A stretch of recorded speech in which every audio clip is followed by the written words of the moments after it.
Okay. Good morning. What's up? I like your rainbow mug. Yeah, I just got it. It says inside. It says love is love. I love it. I love it. Ally, down with lay struggle. It's hard to find a good mug. It's really nice. I have a rainbow mask that my friend Cheryl Lofton made. By the way, folks, if you're out there, they're for sale. Do you like my rainbow peace pin? Yeah, where'd you get those buttons? I don't remember where I got this. But I love it. And this is a little brown skinned chick with a pink afro. Oh, that's cute. Isn't that cute? Right. Yeah. My friend. Yeah, it's hard to tell. You got to get up close, but it's really cute. My friend Maria Olson gave this to me. And some clients at one of my organizational jobs gave me after working with them. It says the future is female. So we've got all the struggles. We've got all of them, of which I'm a part, by the way, okay? LGBT, brown, female. Look, I was watching the hearings yesterday on, I don't know if it was recorded or if I was watching it live. I think it was live. Yeah. But the Alexandria something, I think, Cortez. Yeah, Ocasio-Cortez. Yes. Yes. I was watching her speak. Yeah. They were all speaking on things that had happened to them and things that people had said, because that guy, what's his name? Yo-ho or something. Yo. Ho. So she made an incredible speech, and then several women got up and also shared similar experiences. Mm-hmm. But the one thing that was interesting was the woman from not California, Florida, mm-hmm. got up, and it was explaining that there was this rise in the use of the word bitch. And the rise occurred right around the time that women were getting the right to vote. Interesting. It's really interesting. Mm-hmm. And mm-hmm. It really ties into a lot of the things that's happening now, because the fight with women's rights is just mm-hmm. such a parallel to the fight for Black rights or Black Lives Matter. And it's that idea that people are afraid, like they were afraid these women were going to get into some type of mm-hmm. leadership power position. Mm-hmm. And I just thought the correlation between the use of that word in general, even mm-hmm. in the media, rose right about that time. Yeah. And that's something, I mean, you and I have talked about. Actually, let's pause for station identification. I do want to welcome folks. This is a little unorthodox. Lisa and I are having our conversation like this, but I do want to welcome you if you're tuning in to some of my best friends are white. My name is Nicole Cutts, and this is my BFF. What's your name? What's your name? Lisa. Her name is Lisa. She so wants to say her house mother name. She's obsessed with Pose. She's gotten me into watching Pose, so we've now created our own houses. Go ahead, just tell them the name of your house. I know you want to. It's Blanca, the House of Lorraine.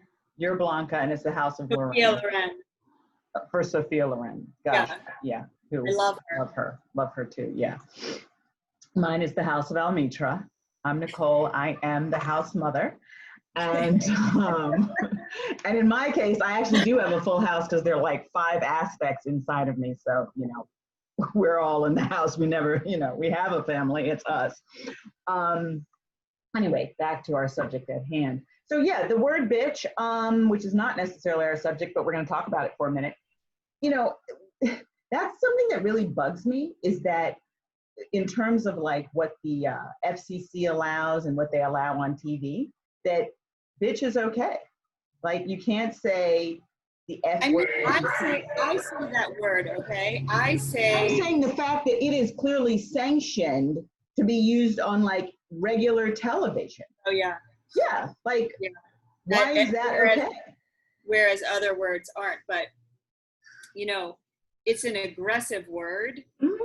It's an aggressive word. And my girlfriend stopped by yesterday and she said she was driving on the road Mm-hmm. and this guy was just racing behind her, just racing. Mm-hmm. And so she moves over in the lane because she's going to turn, and then the light turned red. Yeah. He got out of his car, came up to her window that was open, and he's like, "You blank bitch." And she's like, she was like pulling away because also she's like, it's COVID, and he was like spittling out of his mouth, and she just started putting up the window. And he's like, "You put up that effing window," and I was like, "Wow, that is so aggressive." And put on your blinker. But the fact that he called her the B word. Wait, he was mad because she didn't put on her blinker? Yes. Okay.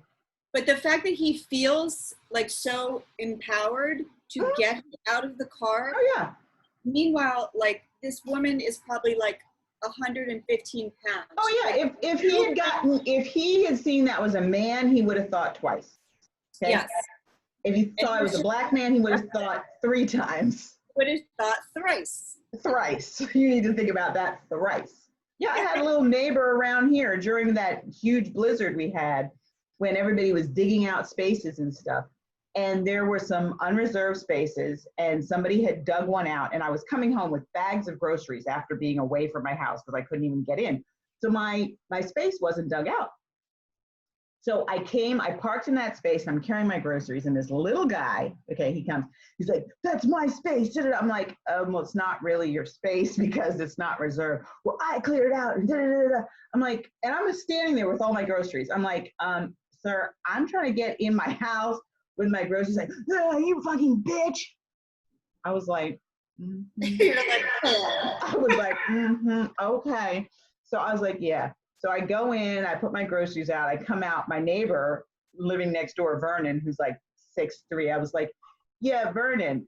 So that guy just that one over there, that guy, that one right there, backing up at the tree, yeah. Called me the B word. Yeah, he was like 5 feet, Vernon's like 6'3". He's like, "Did you just call her a bitch?" He's like, "Don't you ever call." I was like, "Go ahead, Vernon, you tell him." Right? Like, "Don't you ever." I was like, "I love you." Because, and then he was like, "Oh, I'm so sorry. I'm so sorry." Yeah, you're sorry now, but you didn't feel any qualms. Even though he's small, it's like you're still, These were all the stories yesterday. Mm-hmm. The hearings. It was all about being called the B word. Even Nancy Pelosi spoke. I mean, but we can go on about that because we know that that's a word that's supposed to, "Oh, you're supposed to be afraid. Oh, I don't want to be a bitch." Like, okay, well, whatever. So we actually were going to talk about I got to tell you about something that happened this week. Okay, so, and I'm sure this is happening to a lot of folks out there, stuff on Facebook. I try not to get into arguments with people on Facebook, really, because I find it does no good. Okay, if I really want to influence somebody, I'm going to have a different conversation, right? But I was like, you know what, I've been doing I'm exhausted, I'm tired. I put up something about what's going on in Portland and how these paramilitary people with undefined insignia in unmarked vans are like snatching people off the street, and all the kind of stuff they've been doing to peaceful protesters, which is supposed to be our First Amendment, right? And I think it was an opinion piece. Anyway, this woman, who shall remain nameless, but who I previously thought was, enlightened, was like, "I support the military coming in and getting control against these, unruly, violent, and then she eventually got to thugs." And I was like, so you're more upset about what you see that you think is going on in Portland in terms of the destruction of property than I've ever seen you mention or get about the destruction of lives and people. So I don't even remember what I said, something about, you can't you can't, if you want to make a cake, you got to break some eggs, right? Like a lot of what's going on, it's because people are trying to dismantle the status quo. And the status quo has been one of patriarchy, white supremacy. So I was like, okay, so basically you support leaving things as they are, you know, with white supremacy. So of course that's all she saw. And she's like, you're calling, you know, I'm not a racist. You know, I'm not a racist. I was like, well. I hate when people say that. I hate when people say I'm not a racist. Like, no, I didn't say that you were a racist, but if you stop and you think about it, and you can extrapolate that if you want, but what I'm saying, you could be white, black, otherwise, you're supporting leaving things as they are. You're considering that this is the way it should be. And if you're destroying this, that's the problem. So this you're fine with, the status quo. The status quo, as we all should know by now, is a system of systemic racism. Okay, what is systemic racism if it isn't the assumption of white supremacy, right? Yeah. Or okay. Sexism. Huh? Or sexism. Right, well, we've got, right, the patriarchy, right? The patriarchal society where, for the most part, men have more power, white people have more power, etc. They're all, and let's not even get into the privilege thing yet. I'm going to get there in a minute. But just quickly, I'll just say the conversation devolved, you know, quickly into an argument. But basically, I was like, okay, so what about the American Revolution for Independence? What about that? What about when we as a colony fought to get our independence from the British? Was that done politely with sit-ins? Were they singing "We Shall Overcome," or were they taking up arms? That's not the way change happens. No. You have to be pushed. Yeah, exactly. They didn't just say, hey, King George, by the way, we're thinking we got this now. They were like, give us our free, okay, Amistad. And King George was like, and then they were like, okay, let's take up arms, right? So, and that's what I said to her. I said, so this country was founded on revolution, okay? So now that's how we, the big W, got our freedom. But then you want other oppressed groups to what? Behave on the way to not getting the freedom from that was supposedly theirs from the beginning. Anyway, she supports the military in any form. That's where you have to examine your own fear of what if things change. I think that's when you have to stop the arguing and look inside and say, what is making me uncomfortable about this? And then I think you have some evolution. I agree, but my experience is that most people that like that are not really interested in evolution. And like most people, they're interested in being right. Now, of course, I think I'm right as well, right? But I am right. No, but she didn't even touch that. False sense of confidence behind the wall of Facebook and all this other stuff. You know, people all of a sudden think, you know, they can say things that maybe they wouldn't say if you were having a face-to-face. Oh God, yes. Yeah. That's one thing I like about it. Well, it's really kind of smacks of the whole thing about white fragility. It's like, I'm suggesting that by you saying what you're saying, if you stop for a minute, you're supporting something that is unfair, okay? She's not even touching that, right? And then she goes to the privilege thing, because I guess this is something that's been getting under her skin. Oh no, first of all, she accused me of always, you know, going to race and playing the race card, and she's not a racist. And I was like, well, first of all, anytime you say always, you're wrong. Second of all, then she got into privilege, and she was like, and your privilege, you know, do you think you're not privileged? I was like, okay, first of all, I didn't even mention privilege in this, but she's the same person who one time before, I think you and I might have been talking about just privilege in general. And she said something about, well, I'm not like the white privilege people that you speak of, the white, and I was like, I didn't say anything about white privilege. There is white privilege. There's also gender. There's also financial, socioeconomic status, education. My thing that I've said about privilege, and I'll say it again, and this is, I think, why people get so upset. They don't like the thought that they are where they are because of any privilege.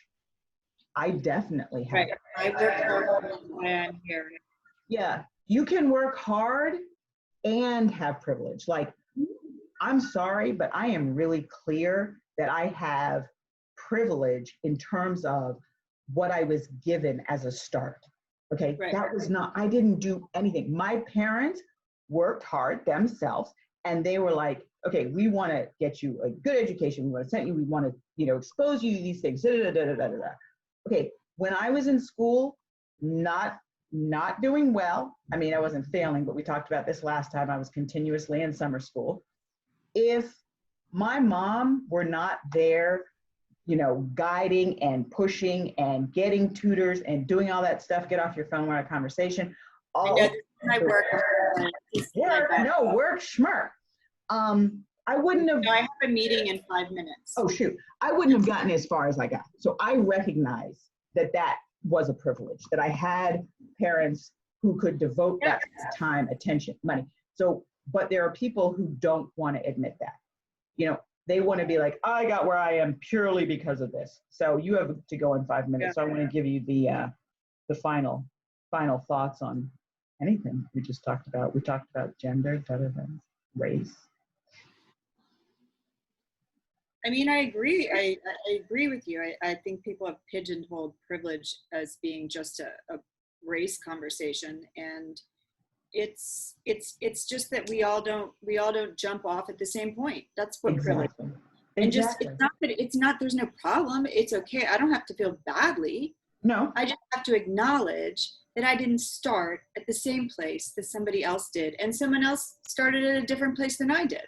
Yeah. So, on the resentment ladder, you can go up or down. Yeah. But it's just understand that, because it allows you to empathize more with people who, didn't know. They didn't know. Like, even when I'm talking to my summer school kids and they're like, I'm like, why don't you know this? Well, nobody ever told us anything. Mm-hmm. And I'm like just having information. Yeah. That we take for granted because we were raised with a lot of information, right? Is a privilege. Yeah. So it's not a race thing. It's just one component. Yeah, yeah, exactly. And I think that the danger of when you refuse to acknowledge it is how it makes you think about and act toward other people. So if I buy into this idea that the playing field is totally level, then I'm going to look at somebody who doesn't have a higher education, who's doing it. I'm going to look at them as, oh, well, you just didn't work hard enough. That to me is the biggest part of the problem. It's like thinking that, oh, well, everybody's who's in jail. Well, you must just be a bad person because you're in jail. So who cares what happens to you? It's like, it's not that easy, No, circumstances are different. Anyway. So we were going to talk about, not every, being white and da-da-da, but we probably have to save that now. Okay, but because I just threw that out, I want to at least clarify. Save it for next time. Yeah, okay, we'll just save it for next time. We'll let that be a teaser. So join us next time. Ooh, a teaser. How tired are you? I am exhausted from being on Zoom 500 hours, and I don't know how these little kids are going to be sitting on computers all day long. It's not going to be good. I know. I feel bad for a lot of kids in school. I'm so glad I'm finished, because it's a different kind of exhaustion, and also,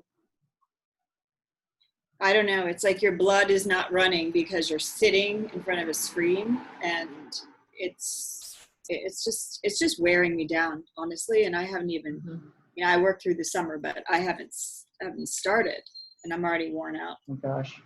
Yeah, I mean, anyway, and I don't know how you happening in 2 minutes, so now 1 minute, so I need to log on. All right, go. Bye. All right, so join us. Thank you for being here. I'll sign us out with the people then.